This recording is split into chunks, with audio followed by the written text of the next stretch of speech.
तो finally Deenbandhu Chhoturam university of science and technology DCRUST Murthal का physical counselling का रैंक वाइज शेड्यूल आ चुका है। आप लोग बहुत लंबे टाइम से इसका वेट कर रहे थे, सर प्लीज बताइए कौन से रैंक को कब जाना होगा, क्या पूरा डिटेल शेड्यूल है। तो वो शेड्यूल अब आ चुका है और वो शेड्यूल के बारे में ही आज के इस वीडियो में आपको A to Z complete details दूंगा। और अगर आप डीक्रस्ट मुरथल में जाना चाहते हैं फिजिकल काउंसलिंग के लिए तो ये वीडियो यकीनन बहुत बहुत हेल्पफुल आपके लिए होने वाला है। चलिए दोस्तों, बिना किसी देरी के आज के इस वीडियो की शुरुआत करते हैं।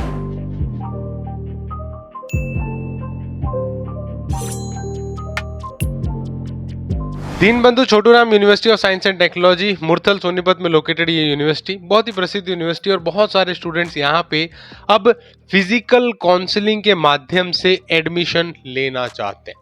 तो दोस्तों, आज की वीडियो आपके लिए यकीनन हेल्पफुल होगी और मैं आपको एक एक चीज़ बताने की यहाँ पे कोशिश करता हूँ कि क्यों और कैसे आप यहाँ पे फिजिकल काउंसलिंग अटेंड कर सकते हो।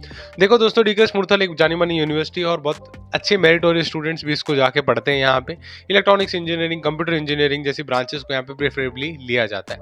यहाँ पे अगर आप देखेंगे दोस्तों, आप डिटेल शेड्यूल इन लोगों ने बताया हुआ है। ये डिटेल रजिस्ट्रेशन है फॉर इंस्टीट्यूट लेवल काउंसलिंग जो बीटेक प्रोग्राम के लिए है, इंक्लूडिंग ROM।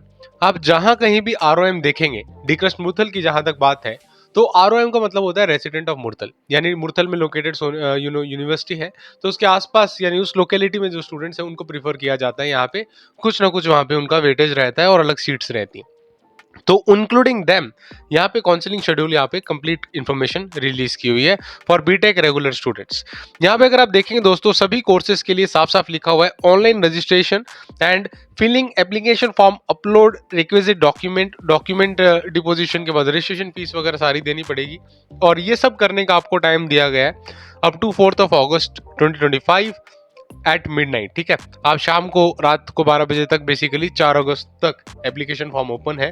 आप चाहें तो फिल कर सकते हैं और अपनी सारी डिटेल्स वहाँ पे सबमिट कर सकते हैं। प्लीज़ ये टाइमलाइन ज़रा ध्यान से देखिएगा, it is very very important. और हालांकि कैसे भरना है फॉर्म, किन चीज़ों का ध्यान रखना है, कौन सी माइनर गलतियाँ नहीं करनी है, इसके ऊपर मैंने ऑलरेडी एक डिटेल वीडियो आपको बना के दिखाया था जहाँ पे live demo step by step बताया था कैसे आप रजिस्ट्रेशन करते हैं डीक्रस्ट मुरथल फिजिकल काउंसलिंग के लिए। ठीक है, उस वीडियो को प्लीज देख लीजिएगा। लेकिन अब आते हैं मेन मुद्दे के ऊपर कि यहाँ पे एक प्रोविजनल मेरिट लिस्ट डिस्प्ले होने वाली है दोस्तों। Display of provisional merit list होगी ऑन 6 अगस्त 2025 एट 2 PM। ठीक है, ये बात समझ में आ जाती है। फिर है यहाँ पे schedule of first round of institute level physical counselling. पहला फिजिकल काउंसलिंग होने जा रहा है अगले दिन मेरिट लिस्ट रिलीज होने के बाद, दैट इज 7 अगस्त 2025। यहाँ पे दोस्तों साफ साफ लिखा हुआ है, प्लीज ध्यान से देखिएगा, रैंक नंबर 1 से लेके 80,000 जिसका जेईई मेंस में रैंक है, उनको 9:30 से 10:30 बजे बुलाया गया मॉर्निंग में। ठीक है, आपका अटेंडेंस स्लॉट है। अगर आप इस टाइम में नहीं आते हैं तो आपको सीट देने की गारंटी कॉलेज की नहीं होती है। तो प्लीज अपना टाइम जरा ध्यान से देखिएगा और टाइमली पहुंच जाइएगा। यहाँ पे दोस्तों 80,000 से लेके 2 लाख के बीच में 11 से 12 का टाइम दिया हुआ है और 2 लाख से लेके 3.5 लाख के बीच में बेसिकली 2 से 3 का टाइम दिया हुआ है। ये आप देख सकते हो, 1 से लेके 3.5 लाख तक की जिसकी जेईई मेंस में रैंक है वो यहाँ पे आ सकते हैं, पार्टिसिपेट कर सकते हैं, इंक्लूडिंग द मेन कैटेगरीज जो यहाँ पे सारी मेंशन्ड है। फिजिकल रिपोर्टिंग, आपकी attendance obviously will be based upon CRL जो आपकी कॉमन रैंक लिस्ट होती है, उसके बेसिस पे ही आपको यहाँ पे कॉल किया जा रहा है। ठीक है, तो ये था 7 अगस्त का शेड्यूल। इसके बाद अगले दिन यानी 8 अगस्त का शेड्यूल अगर आप देखेंगे दोस्तों, तो यहाँ पे 3.5 लाख रैंक से लेके up to the maximum rank which is possible बुलाया गया है। 3.5 से 4.5 देखेंगे तो वही 9:30 से 10:30 बजे। फिर 4.5 से 6 लाख के बीच में जिसकी रैंक है 11 से 12, और 6 से ऊपर वाले जो है वो 2 से 3 के बीच में उनको दोपहर में बुलाया गया है। इस तरीके से सारा यहाँ पे रैंक वाइज शेड्यूल इन लोगों ने आउट कर रखा है। अगर एक बार ये हो जाता है आपका पहला फिजिकल काउंसलिंग, उसके बाद आपको दूसरा फिजिकल काउंसलिंग में भी पार्टिसिपेट करने का मौका मिलता है जहां पे actually without any reservation seat allocation होती है। So they merge all the seats into the open category and then they do the यहाँ पे सीट एलोकेशन।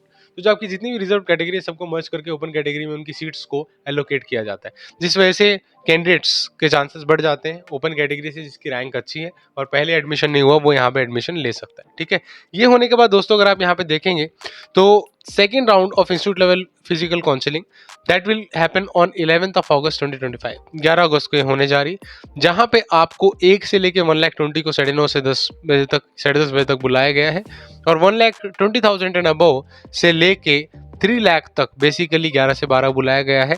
और आपको 3 से 5 वालों को 2 से 3 बजे के बीच में बुलाया गया है अब 11 तारीख को।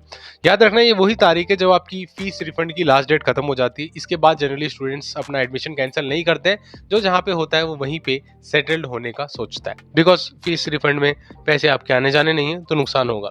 यहाँ पे दोस्तों 12 तारीख को अगर आप देखेंगे, 12 तारीख को यहाँ पे साफ साफ बुलाया गया है, जेईई मेंस रैंक की बात है, जहाँ पे 5 से 6 के बीच में उनको 9:30 से 10:30 बजे, और जिसकी 6 से ऊपर है उसको 11 से 12 बजे बुलाया गया। ठीक है, 12 तारीख को इनका ये शेड्यूल है। ये सभी कैटेगरीज आप ध्यान रखना, कश्मीर मैग्नेट ईडब्ल्यूएस कैटेगरीज आपकी मर्ज नहीं होंगी, ये कैटेगरीज अलग रहेंगी। ओवर एंड अबव इनमें सीट एलोकेशन होगा। ठीक है, ये था आपका सेकंड काउंसलिंग।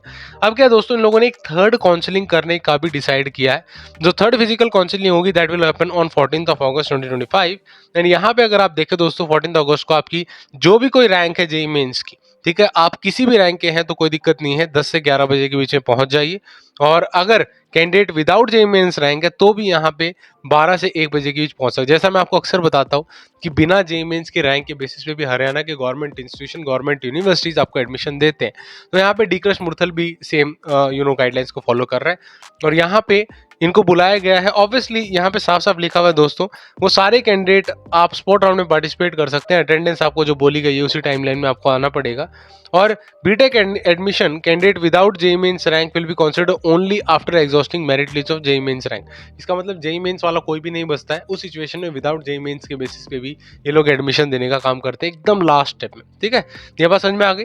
रजिस्ट्रेशन फीस जैसा मैंने आपको पहले रजिस्ट्रेशन करके बताया था, आपकी 1000 रुपये लगेगी फीस, और 700 रुपये है अगर आप किसी रिजर्व कैटेगरी से आते हैं, जो यहाँ पे सारी की सारी मेंशन्ड है। ठीक है, तो ये कुछ यहाँ पे गाइडलाइंस हैं और एचएसटी गाइडलाइंस को ये लोग फॉलो करते हैं।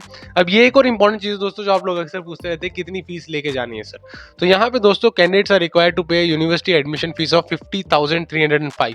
आपको इतनी फीस देनी पड़ती है, जहाँ पे 42,305 बेसिकली टीएफडब्ल्यू के लिए, और एससी कैटेगरी के लिए जिनकी इनकम 2.5 लाख से कम है 3,000 रुपीज यहाँ पे फीस लगती है। ठीक है, पेमेंट आपकी होगी ऑब्वियसली ऑनलाइन मोड पे, debit, credit card, net banking, UPI के माध्यम से आप पेमेंट कर सकते हैं। ठीक है, ये बात यहाँ पे क्लियर हो गई। तो प्लीज एक चीज को यहाँ पे साफ साफ लिखा गया है, इसको जरा आप बोल्ड अक्षरों में समझ ले क्या है। यहाँ पे लिखा हुआ है दोस्तों, एचएसटीएस की गाइडलाइंस है, लास्ट डेट फीस रिफंड की 11 तारीख है, शाम को 4 बजे तक अगर आप रिफंड कर देते हैं तो आपका कैंसिलेशन हो जाएगा एडमिशन में, और आपको फीस रिफंड की रिक्वेस्ट यहाँ पे प्रिस्क्राइब्ड फॉर्मेट में in the office of coordination UG admissions 11 तारीख 11 अगस्त से पहले पहले सबमिट करना पड़ेगा। उसके बाद फीस रिफंड की कोई भी रिक्वेस्ट कंसिडर नहीं की जाएगी। ठीक है, एंड अपार्ट फ्रॉम दैट एक और चीज यहाँ पे ध्यान रखना, no request of the fees refund will be considered valid through email. ये प्लीज ध्यान रखना।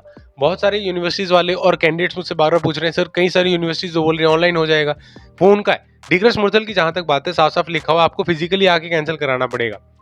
अगर आप ईमेल माध्यम से कैंसिल करते हैं तो वो कंसिडर नहीं किया जाएगा। प्लीज इसीलिए अपना मैनुअली जाके कैंसिल करवाएं अगर आप यहाँ से एडमिशन कैंसिल करवाना चाहते हैं तो।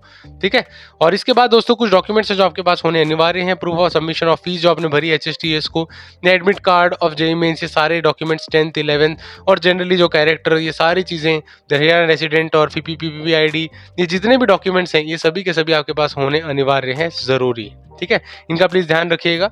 और ये पर्टिकुलर शेड्यूल में आप खुद भी देख सकते हैं कौन से एनेक्जर में रेस्पेक्टिवली आप किसी कैटेगरी से आते हैं तो उसमें इस सर्टिफिकेट को दे सकते हैं, रेस्पेक्टिवली जो भी आपका सर्टिफिकेट यहाँ पे वैलिड बनता है। ठीक है, ये पूरा शेड्यूल मैंने ऑलरेडी शेयर कर रखा है दोस्तों हमारे टेलीग्राम ग्रुप के ऊपर, आप डायरेक्टली जाके वहां से डाउनलोड भी कर सकते हैं और खुद चाहे तो खुद भी इसमें सारी चीजें देख सकते हैं। ठीक है, so that is it for today's video दोस्तों। I wish you all the very best for BTech admissions. और अपार्ट फ्रॉम दिस आप यूआईटी कुरुक्षेत्र में एडमिशन लेना चाहते हैं, डी कृष्ण मुरथल का तो मैंने आपको सारा बता दिया, फिजिकल काउंसलिंग कब कैसे कहाँ पे रिपोर्ट करना है आपको, एग्जैक्टली कौन से रैंक वालों को कहाँ जाना है। ये होने के बाद याद रखना आपकी कोई भी कैटेगरी अगर रैंक जितनी लिखी है उसी रैंक के बीच में जाना होगा, सीधी सीधी बात है, और कोई यहाँ पे खेलने। और इसके अलावा आपका जो भी सिस्टम यहाँ पे बनता है, if you are want to take admission in UIT Kurukshetra, तो यूआईटी कुरुक्षेत्र को लेके भी हमने ऑलरेडी एक डिटेल्ड वीडियो बनाया हुआ है, जिसको इस समय स्क्रीन पे हो रहा तो भी देख सकते हो, उसे भी क्लिक करके देखिएगा। Thank you so much for watching. जय हिंद, वंदे मातरम।